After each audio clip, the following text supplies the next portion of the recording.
الشيطان الرجيم من همزه ونفخه ونفثه بسم الله الرحمن الرحيم يا أيها الذين آمنوا كتب عليكم الصيام كما كتب على الذين من قبلكم لعلكم تتقون أياما معدودات۔ اللہ رب العزت نے قرآن مجید میں ارشاد فرمایا ہے جو ایمان لائے ہو کتب علیکم الصیام، تم پر روزے فرض کر دیے گئے، کما کتب علی الذین من قبلکم لعلکم تتقون، جیسا کہ تم سے پہلے لوگوں پر روزے فرض کیے گئے تھے۔ روزہ اس کا بنیادی مقصد اور روزے کا فلسفہ یہ کیا ہے؟ روزہ کیا چیز ہے؟ ہم سمجھتے ہیں کہ صبح فجر کی نماز سے لے کے اذان سے لے کے رات مغرب کی اذان تک، مغرب کی نماز تک بھوکا پیاسا رہنے کا نام روزہ ہے۔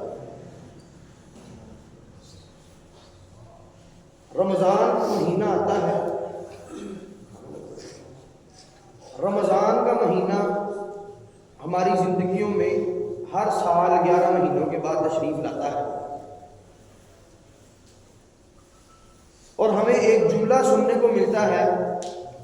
وہ جملہ یہ ہوتا ہے کہ رمضان مہمان بن کے آ رہا۔ ایک زاویے سے دیکھا جائے تو رمضان واقعی ہماری زندگی میں مہمان ہوتا ہے، رب کا مہمان ہوتا ہے، اور رب کا مہمان آ رہا ہو تو پھر اس کا استقبال کرنا تو ہم پر لازم ہے۔ ہمارے گھر میں کوئی مہمان آ رہا ہو تو ہم اس کے لیے بڑی خاطر تواضع کرتے ہیں، دعوت تیار کرتے ہیں، ہر چیز تیار کرنے کی کوشش کرتے ہیں۔ لیکن اللہ کا مہمان آ رہا ہے تو ہم اللہ کے اس مہمان کی ویسے خاطر مدارت نہیں کرتے جیسے کرتے ہیں۔ کرنا کیا ہے؟ رمضان کے روزے پورے رکھنے۔ رمضان عربی میں لفظ رمضان سے نکلا ہے، را میم زاد، اس کا مطلب ہے جلا دے، اور یہ رمضان انسان کے گناہوں کو جلانے کے لیے آتا ہے۔ اور کتنا ہی خوش بخت ہے وہ انسان کہ جس کے گناہ اس زندگی کے اندر، اس دنیا کے اندر ہی اللہ جلا کے راکھ کر دیتا ہے۔ جب گناہ ہی نہیں ہوں گے تو پھر اللہ نے اس کو عذاب کس چیز کا دیتا ہے؟ تو محترم بھائیو، روزہ صرف بھوکے اور پیاسے رہنے کا نام نہیں ہے۔ اگر روزہ صرف بھوک اور پیاس کا نام ہوتا تو میں سمجھتا ہوں کوئی روزے صرف گرمیوں ہی ہوتے تھے کہ اللہ نے اگر بندے کو صرف اسی سے آزمانا، بلکہ اللہ رب العزت گاہے گاہے احکامات دے کر کے اللہ اپنے بندے کو آزماتا ہے کہ میرا بندہ کیا میری باتوں پر عمل بھی کرتا ہے کہ نہیں کرتا۔ اب ہم اللہ کرے کہ 30 روزے پورے رکھ لیں جتنے روزے ہوں، اب ہم یہ دیکھیں کہ یہ 30 روزے 29 روزے اگر ہماری زندگیوں میں آتے ہیں، ہم روزے کے دوران حلال چیزیں بھی چھوڑ دیتے ہیں۔ پانی بنیادی ضرورت ہے، پانی بھی چھوڑ دیتے ہیں۔ کھانا بنیادی ضرورت ہے، آپ 12-13 گھنٹے کچھ نہیں کھایا صبح سے، آپ حلال چیزیں چھوڑ دی ہیں۔ اس کا مطلب ہے کہ اللہ ہمیں ہمارے عمل کے ذریعے ایک بات یہ سمجھا رہے ہیں کہ میرے بندے، تم اگر میرے کہنے پہ حلال چیزوں کو وقتی طور پہ چھوڑ سکتا ہے نا، تو میرے حکم کے مطابق تیرے پاس اتنی طاقت بھی موجود ہے کہ تو حرام چیزوں کو ساری زندگی کے لیے چھوڑ دے۔ اگر تو حلال کو تھوڑے وقت کے لیے چھوڑ سکتا ہے تو حرام کو ساری عمر کے لیے بھی چھوڑ سکتا ہے۔ مسئلہ کیا ہے؟ ایک تو دلوں آواز آنا چاہیے، دلوں آواز آئے گی، ضمیر بول کے کہے گا تو منو۔ رب کی باتیں اگر بندہ صرف رب کو راضی کرنے کے لیے اس نیت کے ساتھ ماننی شروع کر دینا تو دنیا کے اندر بھی اس کی دنیا بھی سمجھ جائے گی اور اس کی آخرت بھی سمجھ جائے گی انشاءاللہ۔ تو رمضان سے ہم نے انشاءاللہ تعالیٰ مستفید ہونا ہے، فائدہ حاصل کرنا۔ رمضان بڑا بابرکت مہینہ ہے، اور اس کی اہمیت کا اندازہ آج ہمیں نہیں ہوگا۔ اس کی اہمیت کا اندازہ ہمیں جب ہم قبروں کے اندر لیٹے ہوئے ہیں جب ہم اس دنیا سے چلے جائیں گے نا تب جو قبروں میں لیٹے ہیں نا قبروں میں، وہ یہ اللہ سے جو ہے نا امید رکھتے ہیں اور اللہ تعالیٰ کو کہتے ہیں کہ کاش ہماری زندگیوں میں ایک مرتبہ دوبارہ ہمیں لوٹا کر کے ایک رمضان عنایت کر دیں، ہم نے ایک عمل کر کے مجھے راضی کر۔ ایک واقعہ چھوٹا سا بیان کر کے اپنی بات کو ختم کرتا ہوں۔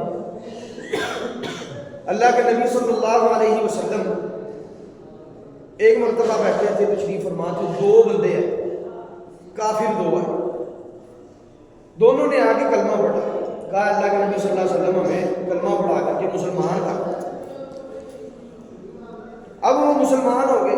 ان میں سے ایک بندہ ایسا تھا کہ وہ بندہ بڑا ہی تیز ترار تھا، چست تھا، کام کرن سے بڑا شیر گبرو سی، تو دوجا بندہ جڑا سی نا وہ تھوڑا سا سست سی، وہ تھوڑا سا سست تھا، کام آہستہ سے کرنا، اس نے نیکیاں اس سے نہ ہونی، اتنی زیادہ نہ ہونی، بس فرض ہی جڑا نہ کہہ لو کام چلتا پیا۔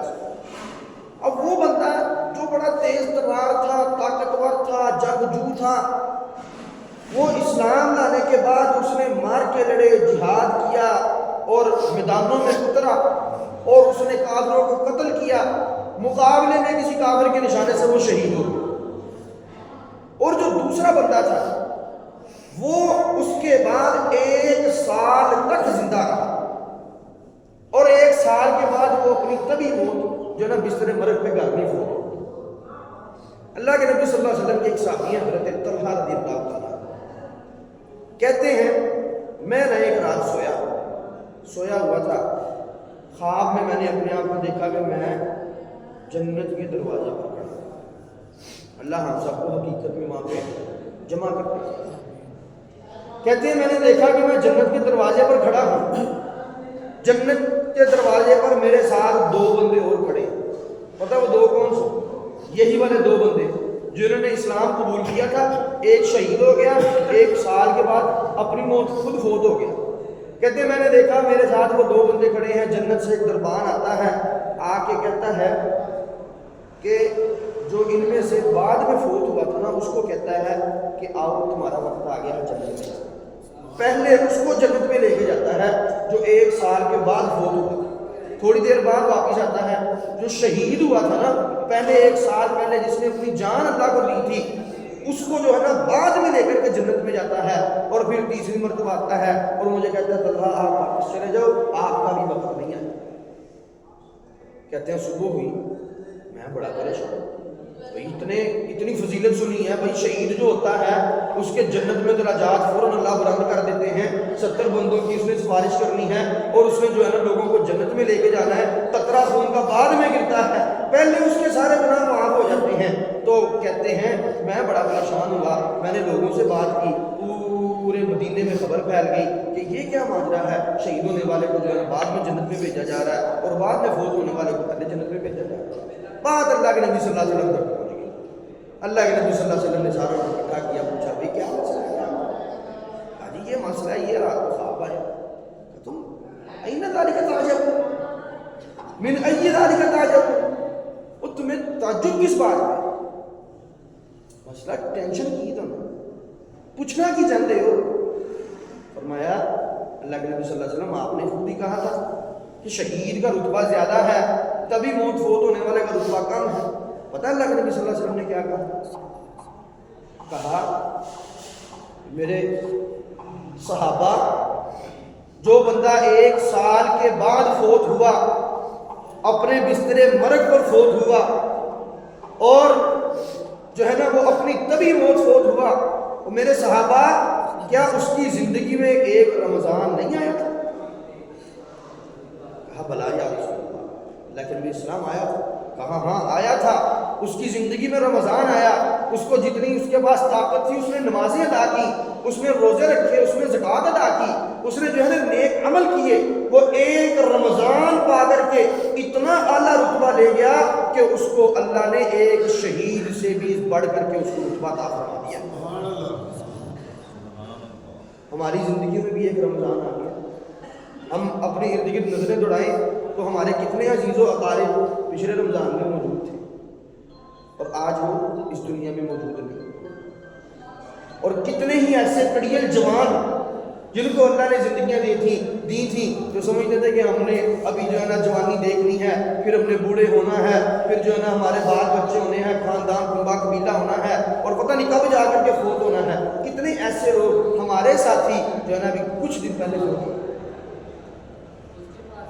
ہمارے ساتھ پڑھنے والا ہمارا ایک کلاس فیلو تھا کریم اللہ اس کو جنت کے اندر جو ہے نا درجات اس کے بلند فرمائے، ہمارے ساتھ پڑھتا تھا اور میرے سے شاید کہ وہ چھوٹا تھا عمر میں، لیکن وہ جو ہے نا شہادت سے لاہور آ رہا تھا، موٹر سائیکل پر ایکسیڈنٹ ہوا، 2 دن کے بعد بیچارہ فوت ہو گیا. کتنے ہی ایسے کڑیل جوان جو اس دنیا سے جا چکے اور ہمارا بھی پتہ کوئی نہیں ہے. اللہ نے اگر زندگیاں دی ہیں، زندگیوں میں ایک رمضان دوبارہ دیا ہے تو ہم اس رمضان کو ویسے گزارے جیسے گزارنے کا حق ہے. اور کوئی لمبی چوڑی پلاننگ کی ہمیں ضرورت نہیں ہے. جتنی چیزیں فرض ہیں کم از کم وہ ادا کرنا شروع کر دیں. جب ہم فرض ادا کرنا شروع کر دیں گے نا، اللہ نوافل کی طرف خود ہی ہمارے دل پھیر دے گا. ہم نے جو ہماری عام روٹین ہے، ہم عام روٹین میں نماز فرض بھی نہیں پڑھتا، تو ہم نے سب سے پہلے اپنے آپ کو فرض نمازوں کی طرف لانا ہے، روزوں کی طرف لانا ہے. روزے سارے کے سارے رکھنے ہیں انشاءاللہ. یہ رمضان کا مہینہ ہے، ہمیں جہنم سے آزاد کروانے کا مہینہ ہے اور جنت کے داخلے کا مہینہ ہے. ہم نے انشاءاللہ اپنی پوری طاقت لگا کے اللہ سے اس مہینے میں جنت کو حاصل کرنا ہے کہ نہیں کرنا ہے انشاءاللہ. اللہ سے دعا ہے اللہ سمجھ کر عمل کرنے کی توفیق عطا فرمائے.